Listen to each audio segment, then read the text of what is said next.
Assalamualaikum warahmatullahi wabarakatuh. Perkenalkan, nama saya Silmina Awaliana Roa Zahra dengan NIM 12140101060 dari Prodi Bimbingan Konseling Islam kelas D. Di sini saya akan menjelaskan masa keemasan pada zaman Bani Umayyah, di mana video ini diajukan untuk memenuhi tugas salah satu mata kuliah sejarah peradaban Islam. Bani Umayyah atau Kekhalifahan Umayyah adalah kekhalifahan pertama setelah masa Khulafaur Rasyidin yang memerintah dari 661 Hijriah sampai 750 Masehi di Jazirah Arab dan sekitarnya, serta dari 756 Masehi sampai 1031 Masehi di Cordoba, Spanyol. Nama dinasti ini dirujuk kepada Umayyah bin Abd Asyams, kakek buyut dari khalifah pertama Bani Umayyah, yaitu Muawiyah bin Abu Sufyan, atau kadangkala juga disebut sebagai Muawiyah I.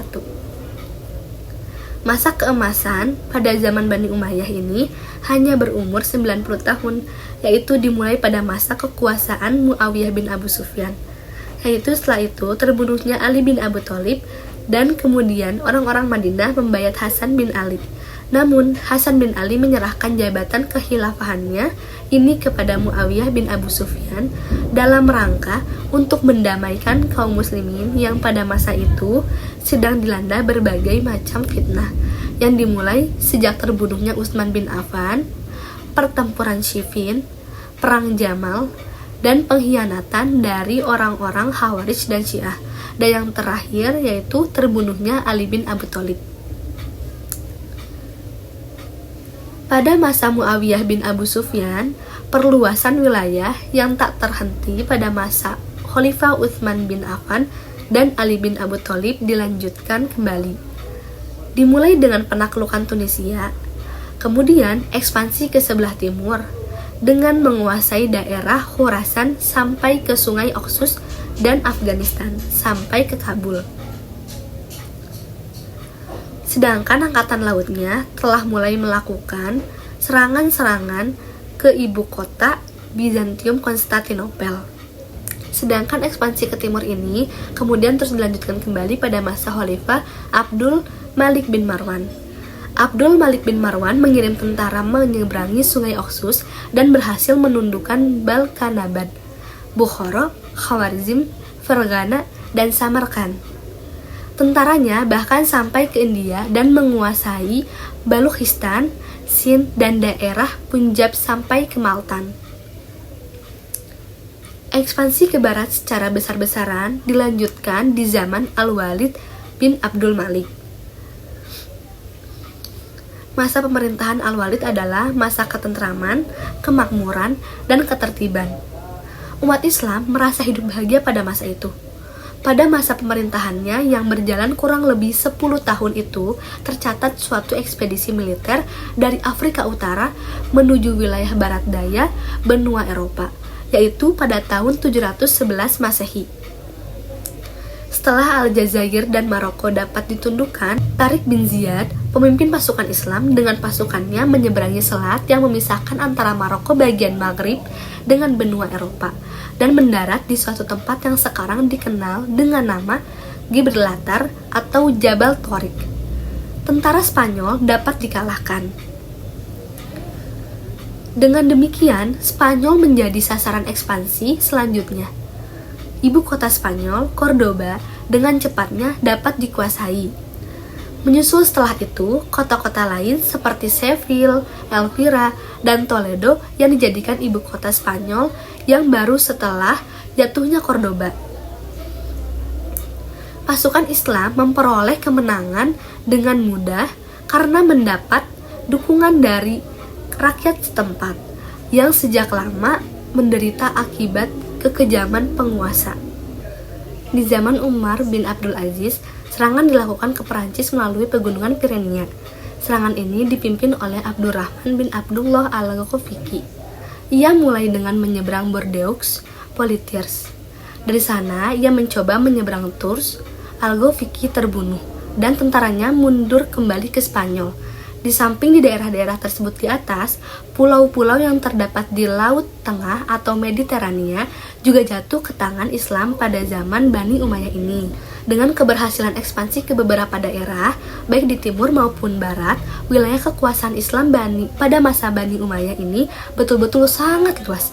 Daerah-daerah itu meliputi Spanyol, Afrika Utara, Syria, Palestina, Afghanistan, Jazirah Arab, Irak, sebagian Asia Kecil, Persia, daerah yang sekarang disebut Pakistan, Turkmenistan, Uzbekistan, dan Kirgistan di Asia Tengah. Di samping ekspansi kekuasaan Islam, Bani Umayyah juga banyak berjasa dalam pembangunan di berbagai bidang. Muawiyah bin Abu Sufyan mendirikan dinas pos dan tempat-tempat tertentu dengan menyediakan kuda yang lengkap dengan peralatannya di sepanjang jalan. Dia juga berusaha menertibkan angkatan bersenjata dan mencetak mata uang. Pada masanya, jabatan khusus seorang hakim atau qadhi mulai berkembang menjadi profesi tersendiri. Qadhi adalah seorang spesialis di bidangnya. Abdul Malik bin Marwan mengubah mata uang Bizantium dan Persia yang dipakai di daerah-daerah yang dikuasai Islam. Untuk itu, dia mencetak uang tersendiri pada 659 Masehi dengan memakai kata-kata dan tulisan Arab. Khalifah Abdul Malik bin Marwan juga berhasil melakukan pembenahan administrasi pemerintahan dan memberlakukan bahasa Arab sebagai bahasa resmi administrasi pemerintahan Islam. Keberhasilan ini dilanjutkan oleh putranya Al-Walid bin Abdul Malik pada tahun 705-715 Masehi, meningkatkan pembangunan, diantaranya membangun panti-panti untuk orang cacat dan pekerjaannya digaji oleh negara secara tetap, serta membangun jalan-jalan raya yang menghubungkan suatu daerah dengan daerah lainnya, pabrik-pabrik, gedung-gedung pemerintahan, dan masjid-masjid yang megah. Meskipun keberhasilan banyak dicapai di daulah ini, namun tidak berarti bahwa politik dalam negeri dapat dianggap stabil. Pada masa Muawiyah bin Abu Sufyan inilah, suksesi kekuasaan bersifat monarki hereditaris atau kepemimpinan secara turun-temurun mulai diperkenalkan, di mana ketika dia mewajibkan seluruh rakyatnya untuk menyatakan setia terhadap anaknya, yaitu Yazid bin Muawiyah. Muawiyah bin Abu Sufyan dipengaruhi oleh sistem monarki yang ada di Persia dan Bizantium. Istilah khalifah tetap digunakan, namun Muawiyah bin Abu Sufyan memberikan interpretasi tersendiri dari kata-kata tersebut, di mana khalifah Allah, di mana penguasa yang diangkat oleh Allah. Dan kemudian Muawiyah bin Abu Sufyan dianggap tidak mentaati isi perjanjiannya dengan Hasan bin Ali ketika dia naik tahta, yang menyebutkan bahwa persoalan penggantian kepemimpinan diserahkan kepada pemilihan umat Islam. Deklarasi pengangkatan anaknya Yazid bin Muawiyah sebagai putra mahkota menyebabkan munculnya gerakan-gerakan oposisi di kalangan rakyat yang mengakibatkan terjadinya perang saudara beberapa kali dan berkelanjutan. Ketika Yazid bin Muawiyah naik tahta, sejumlah tokoh terkemuka di Madinah tidak mau mengatakan setia kepadanya. Yazid bin Muawiyah kemudian mengirim surat kepada gubernur Madinah memintanya untuk memaksa penduduk mengambil sumpah setia kepadanya. Dengan cara ini, semua orang terpaksa tunduk kecuali Husain bin Ali ibnul Abu Thalib dan Abdullah bin Zubair ibnul Awam. Bersamaan dengan itu, kaum Syiah atau pengikut Abdullah bin Saba al-Yahudi melakukan konsolidasi atau penggabungan kekuatan kembali dan menghasut Husain bin Ali melakukan perlawanan. Husain bin Ali sendiri juga dibayat sebagai khalifah di Madinah.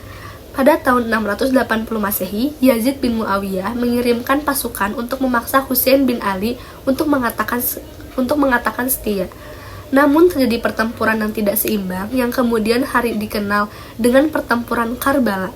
Husain bin Ali terbunuh, kepalanya dipenggal dan dikirim ke Damaskus, sedangkan tubuhnya dikubur di Karbala, di sebuah daerah terdekat daerah Kufah. Kelompok Syiah sendiri bahkan terus mengulang perlawanan dengan lebih gigih, dan diantaranya adalah yang dipimpin oleh Al-Mukhtar di Kufah pada tahun 685 sampai 687 Masehi.